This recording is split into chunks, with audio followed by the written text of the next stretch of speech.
E olha só, pessoal, parece aqui, de acordo com a revista Oeste, que o exército brasileiro está inquieto, especialmente escalões inferiores. Por que eles estão inquietos? Pelos constantes arroubos ditatoriais por parte do STF, por conta de loucuras cometidas pelo presidente Lula, absurdos diplomáticos que ele tem falado no exterior e que podem comprometer as relações internacionais brasileiras, contra o avanço do crescimento do poder estatal. É isso aí que está deixando o exército inquieto? Não, o exército está inquieto com ações do governo Lula contra o próprio exército, né? Vamos dar uma olhada então aqui nessa história e responder a grande pergunta, a pergunta de R$1 milhão.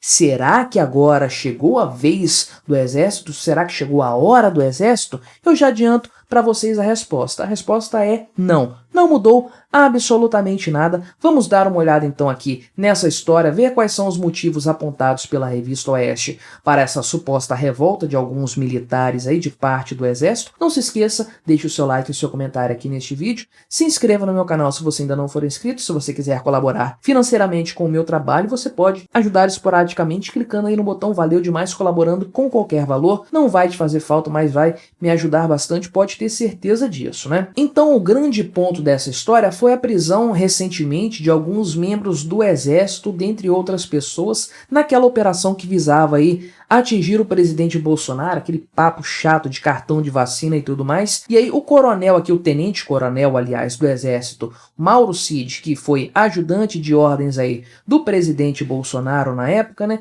Essa prisão dele causou irritação no alto comando do exército, supostamente aqui, de acordo com alguns militares da reserva e também da ativa, que falaram aí sob condição de anonimato. E aí eles estariam desconfortáveis em relação à forma como a Polícia Federal aí conduziu essa operação. E eles acreditam também que a escalada aí de tensões do Ministério da Justiça, por meio de ações deles contra militares aí, vão esquentar a temperatura ali na caserna, ali no meio militar também. E aí, segundo um coronel aqui, falando a respeito dessa operação feita contra o Bolsonaro e contra alguns ex-ajudantes dele ali, as Forças Armadas alinhadas com o Ministério da Justiça e por um instinto de sobrevivência, estão adotando uma estratégia de entregar os anéis para preservar os dedos, né? Então, o comando do exército estaria aí cedendo um pouco aí para o governo federal, entregando alguns membros lá, deixando que eles fossem presos a mando do poder executivo,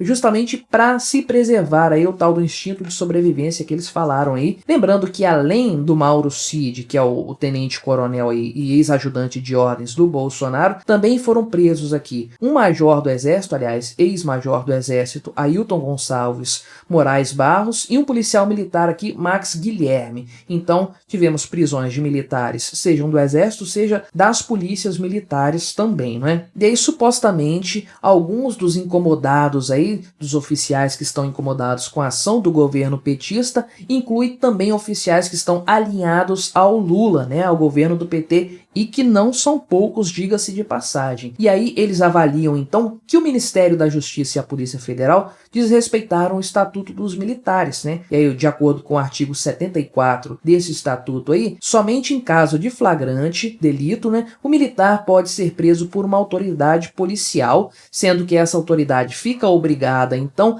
a entregar esse militar aí imediatamente à autoridade militar mais próxima, só podendo retê-lo na delegacia ou posto policial durante o tempo necessário à lavratura do flagrante. Então o militar precisa ser julgado pela justiça militar, aí tem que ser entregue à autoridade militar, não pode ficar sob custódia da autoridade civil, da Polícia Federal, nem nada do tipo aí. E aí um general questionou o seguinte, né? Por que prisão e não intimação para prestar depoimento? E a gente sabe que esse expediente de prender aí por conta de inquéritos, né, a prisão preventiva e tudo mais, é um expediente que tem sido usado à exaustão, coisa da época da ditadura militar, coisa do DOI-CODE mesmo, essa perseguição arbitrária a inimigos do governo, inimigos do Deep State, do Estado Profundo. Então isso aí já se tornou uma prática comum recorrente. Então ela sempre vai ser usada contra detratores desse Estado Profundo e do governo que está aí atualmente realmente que serve totalmente ao Estado profundo, né? Mas nunca vai ser usada aí contra o governo em si, contra essa gentalha que está no poder. Haja vista, por exemplo, que por conta do 8 de janeiro, pessoas ali do governo do Distrito Federal foram presas, mas o Flávio Dino, por exemplo, está aí livre, leve e solto, sendo que ele, ao que tudo indica, também foi negligente na questão da segurança ali dos prédios do governo lá no 8 de janeiro, né? Então, sabe-se que existe esse expediente só para perseguir e punir inimigos do governo. E aí os militares estão incomodados também com o fato de que o comandante do Exército, que é o general Tomás Paiva, ter participado de um almoço com o Lula no mesmo dia em que houve essa operação da Polícia Federal, e eles disseram que faltou sensibilidade ao comando do Exército aí, de acordo com o general, ele que falou isso aí gerou um mal-estar ali entre os oficiais, né? Então, essas cenas da última semana que envolveram prisão aí de militares e essa conversinha muito camarada do comandante do Exército com o presidente Lula pode acabar provocando distanciamento entre os generais aí, os grandes oficiais e as tropas, segundo alguns militares. E aí um coronel disse o seguinte: ninguém aceita submissão, omissão e covardia. E o que todos concordam é que se hoje a imagem do exército está ruim, a culpa é dos generais. Olha só que coisa, né? E bom, será que estamos vendo uma revolta aí de oficiais subalternos? Será que estamos vendo aí o começo de um movimento aí por parte do exército para fazer alguma coisa,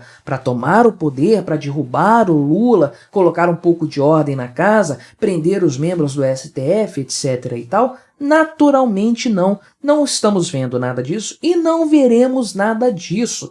E aqui está o grande erro de alguns conservadores, muitos dos quais participam e compartilham dos mesmos meios de direita que nós, libertários, por exemplo, frequentamos ou participamos, temos aí participação de alguma forma, não é? Que é acreditar que o exército é um ente imaculado, né? Um ente que funciona aí de forma independente do Estado. E não, o Exército é o Estado, ele é o garantidor do poder estatal, ele é a máquina violenta do Estado, né? O braço armado estatal. Então, o Exército faz parte do sistema, ele não está contra o sistema, a favor do povo. Pelo amor de Deus, esqueçam isso totalmente, não vai acontecer. O Exército não vai se voltar contra o sistema, ele é parte do sistema, e mais ainda, ele não é uma instituição aí imaculada. É certo que se você perguntar para o brasileiro médio, ele vai afirmar que a instituição que tem mais confiabilidade no Brasil é o Exército,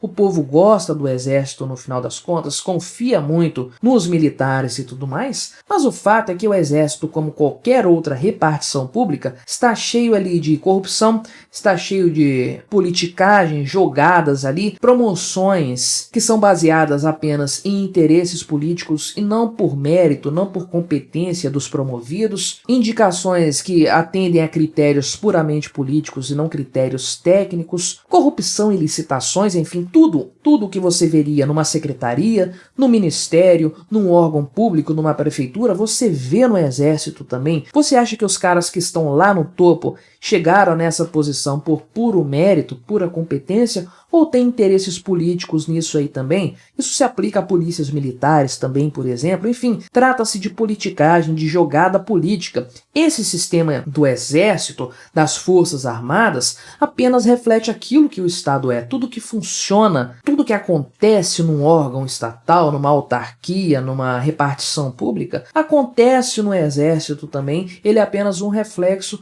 do Estado em si, como o braço armado do Estado que ele é. Então, esperar que o Exército vá se revoltar com o sistema vigente, contra o sistema vigente em favor do povo, é uma loucura. Isso não vai acontecer, nunca aconteceu, para falar a verdade, né? Basta você pensar aí que governos ditatoriais de esquerda, como o governo norte-coreano, governo cubano, governo venezuelano, são apoiados pelo exército do país. Em momento algum, o exército se colocou contra o Estado a favor do povo. O que nós vemos apenas é uma mudança ali, às vezes, uma dança das cadeiras dentro dos altos escalões do exército, né? Nomes que são menos favorecidos favoráveis ao governo vigente são substituídos por outros que são mais favoráveis, que existem aos montes, não é? Inclusive no Exército Brasileiro existe muita gente aí de fato que é muito camarada ali, muito ligada ao PT, às ideias de esquerda inclusive. Então o que nós vemos é apenas uma substituição do antigo comando por um comando muito mais favorável, e isso acaba se refletindo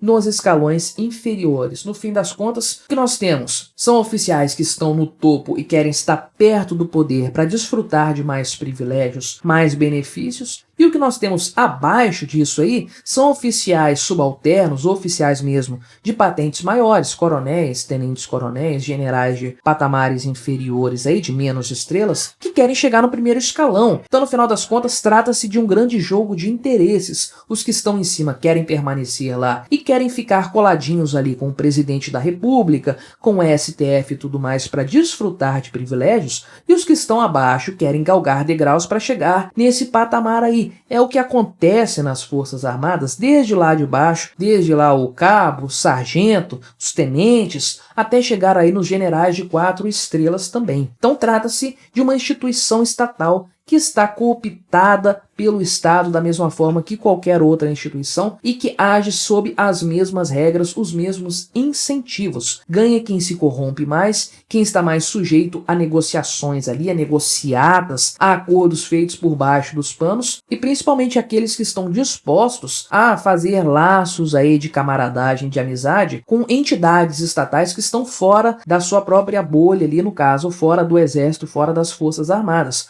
Partidos políticos, governantes, juízes, enfim, esse pessoal aí. Quanto mais interligado está o poder das elites estatais, mais fortes todos eles ficam no final das contas. E aí aquela velha frase do Olavo de Carvalho, né, a respeito de como o exército vai agir no final das contas, e vai agir para proteger o Estado e calar a população. Então não chegou a hora do Estado. Essa revolta aqui do exército com o governo federal vai se resolver facilmente da forma como todos os problemas estatais se resolvem. Com negociações, coloca-se aí alguma coisa em cima da mesa para agradar o alto comando, para agradar os oficiais que estão logo abaixo também, tudo se ajeita perfeitamente. Lembre-se, o governo PT governou o país por 13 anos, com o exército respeitando muito o governo petista também. Bolsonaro entrou, Bolsonaro saiu, nada mudou, a coisa continua como era antes. O exército, as forças armadas, nada mais são do que o braço armado do aparato estatal.